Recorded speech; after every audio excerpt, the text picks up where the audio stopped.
Now, it may be a bit early to call it, but I think my code may be bugged. In the previous video, I demonstrated a setup that I was using to automatically find and capture shiny Pokemon in Ruby version. While the setup worked well, it required my big powerful desktop to house the capture card, run the Python logic, and stream the video to Twitch. The goal of this video is to remove the desktop from the equation and replace it with a Raspberry Pi instead. At the end of this video, I'll have a full setup that runs and streams off a single dedicated extension cord. I required 2 new pieces of hardware to get the setup running. The first, of course, was the Raspberry Pi itself. The Raspberry Pi is a low-power mini-computer that can be used to run a general-purpose ARM Linux operating system. This should allow me to leverage the existing Python logic currently running on my Windows desktop with minimal changes. I ordered an 8GB Pi 5, got it imaged, and went about adding the code from the previous video. There were surprisingly little required changes to get the code to run. The first was the ports used to communicate with the Arduino. On Windows, the connection must be made using COM, standing for communication port, with the number increasing with each available connection. On Linux, the connection was listed under /dev/ttyacm0 device teletypewriter abstract control model 0. Since this machine was only used for the shiny catcher, I didn't have to worry about the number changing on me with other devices being plugged in. The second issue was that the ImShow function used for previewing what the Python logic saw would crash when called. This actually wasn't a code problem, and ended up being related to using the remote desktop protocol to connect to the Pi. I had to switch to VNC viewer instead. While the code would no longer crash, it still needed to get the actual images in to be processed. I tried using a PCI Express adapter with the Pi and another capture card I had. While the card would get powered up, there were not any supported Linux drivers for it, so I was not able to actually get it recognized as a camera. It was rather unwieldy anyway, so I tried to find a new, smaller one that would not just eclipse the Pi in size. It was important that the capture device was able to capture at 60 FPS and with consistent image quality in order to give the code the best shot at running. While the credit card sized one was able to run at 60 FPS, it does oversaturate the colors coming in. It was not enough of a quality loss though that I was not able to work around it. Running the initial tests, the frame rate was not great.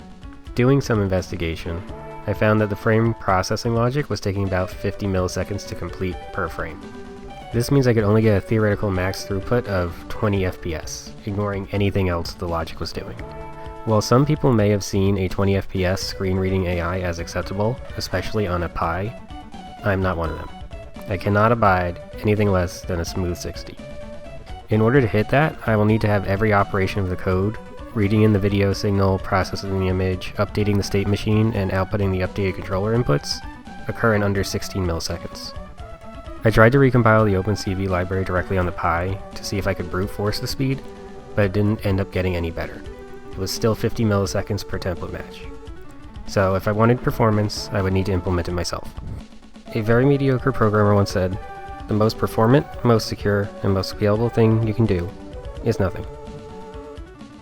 In the previous video, I made a demonstration of how template matching works. As a short recap, template matching is a process in which we check how likely a particular template is contained within a larger image. In this case, May's face. To do this though, the algorithm has to check at each pixel in the larger image. A 640 by 480 standard definition signal, which is what we're getting from the GameCube, has 307,200 pixels to check per frame. I had to speed up the demo recording to 64,000% just to get it to fit in time. However, for our circumstances, we don't actually need it to check every pixel. Most of the things we want to check will appear in specific areas of the video feed. For example, when in the overworld, the trainer will always be in the center of the screen. There is no reason to check anywhere else other than that area. If we cut out a section of the image and we only use that, we can significantly reduce the area the algorithm needs to process. Dropping down to even a relatively large 100 by 100 pixel area drops the number of pixels to check to just 10,000. That should make the matching 30 times faster on its own. Looking at the timings without the template matching, you can see that the sum of times always adds up to 16 milliseconds. This is because each frame of data at 60 FPS takes 16 milliseconds to be transferred by the component cables. So if we make the program any faster, it will still need to wait until the full frame data is sent before starting on the next one. Effectively, the more time the program spends in the video read function, the more efficient our code is. Here I implemented the subsection logic for the first check, the one that verifies that a battle started by looking at the text. I limited the area to only the bottom left corner of the screen, as that is the only place it can appear. You can see that if we walk around while the template can slide around the corner, it will not try to find any matches elsewhere on the screen.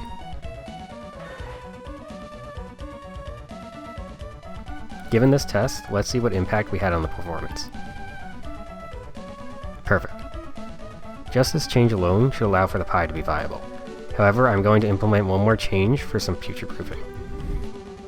Currently, all templates within a state are checked serially. This means that each template needs to wait for the previous condition to be checked before it can start. Instead, I'm going to add threading so that each check is performed at the same time.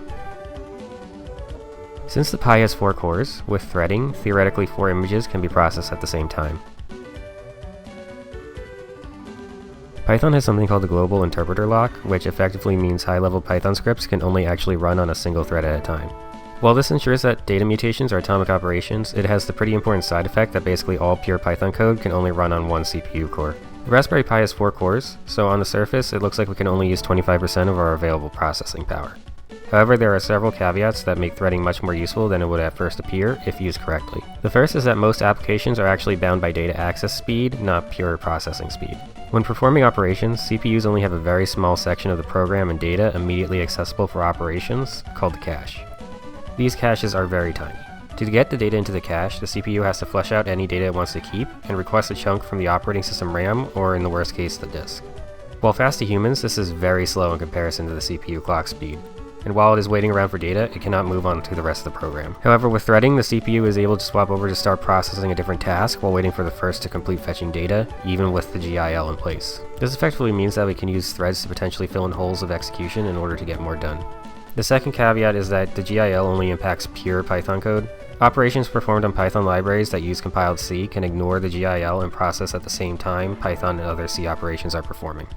I had already implemented this for the controller logic as part of the initial video, since controlling the buttons had a huge latency and I did not want the button timers to block execution of code.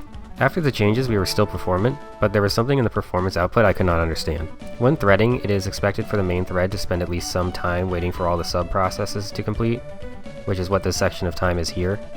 However, what I cannot find an explanation for is why starting a thread takes so much time. What is this lock that it's waiting for?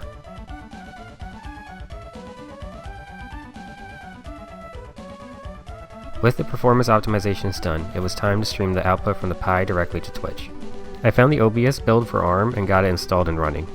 Unfortunately, it was not able to actually encode the stream output at 60 FPS.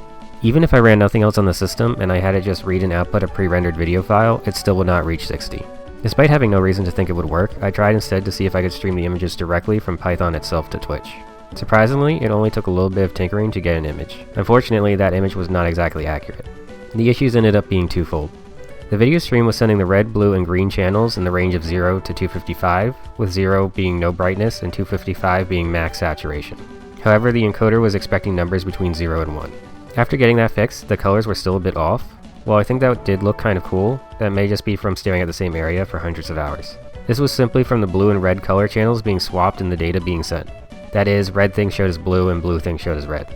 After swapping the channels, we were successfully streaming and maintaining a steady 60 FPS. Since I no longer had the stream template, I had to slightly modify the code to add the stream details into the image output itself. I even added the shiny preview, but I did not have much space, so it's kind of a bit tiny. With the migration to the Pi, I also wanted more of a unified setup. In the first iteration, I had to use 2 controllers. One controller was wired to provide the inputs to the GameCube, while the other was modified to show what buttons were pressed with LEDs. I could not use the same controller to do both, since the button presses required that a line be pulled down to 0 volts. However, the LEDs required some voltage difference to exist in order to actually light up. In addition to cleaning up the wiring, I wanted to make something that could be swapped, so I could potentially use other controllers in the future or swap out the current controller if the LEDs burned out. What I settled on was moving the Arduino and voltage level controllers onto a smaller breadboard, then adding a breakout that could be plugged into. While I could have used a direct solder board, the breadboard allowed me to retain the ability to swap components out in case anything dies over time. Additionally, the board would be hidden in the case, so looks were not that big of a deal for this part.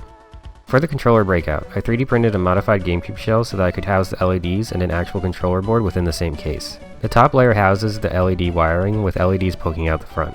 The LEDs share a common 3.3 volt input and are lit up when their corresponding pin is grounded. The bottom layer connects to the controller inputs themselves, soldered onto some test pads the manufacturers included on the board. After testing that each of the components worked, they were then sandwiched and glued together, then soldered to a male breakout. With all of the wiring in place, I just needed to fuse all the components into a single shell. Everything in the final case uses a friction fit to stay together. There are no screws. The Pi, video capture device, and Arduino are slid into place first. The fan is then slid in from the top and connected to the Pi through access holes in the shell. This also helps hold the Pi in place. The internal connections are made from the Pi to the capture device and the Arduino using short cables. Next, the controller breakout is placed on top and snapped into place. This is now a single movable piece. When I want to use it, I just need to connect HDMI input, attach the controller to the GameCube, and power on the machine. To put the machine through its paces, I ran it in a new area, the shadow of Mount Chimney, to look for a new Pokemon, Spinda. Since Spinda can have one of 4 billion different spot patterns, finding a shiny one would likely be different from any others found. While the code was still running at 60 FPS, the stream encoder did not like the area and almost redlined the CPU. I think it was due to the small ash particles all over the screen requiring a higher bitrate to encode properly. But after many attempts and dozens of hours, the shiny Spinda was finally found. With this burn-in test done, I can theoretically get any Gen 3 Pokemon. As an aside, after going to the PC box to view the captured Spinda, I apparently contracted Pokerus. This is an even rarer event than shiny Pokemon, having a chance to appear in 1 out of 22,000 random encounters. Normally, the virus would go away after 1 to 4 days, but since the real-time clock on this cartridge is dead, it will effectively stay and spread forever.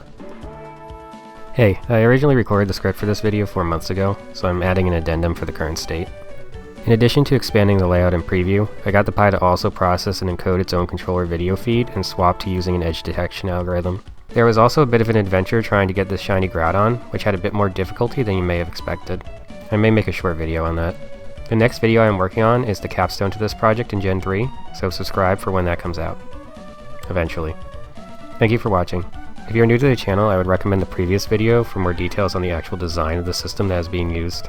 I also have the bot stream its attempts at Twitch, linked below.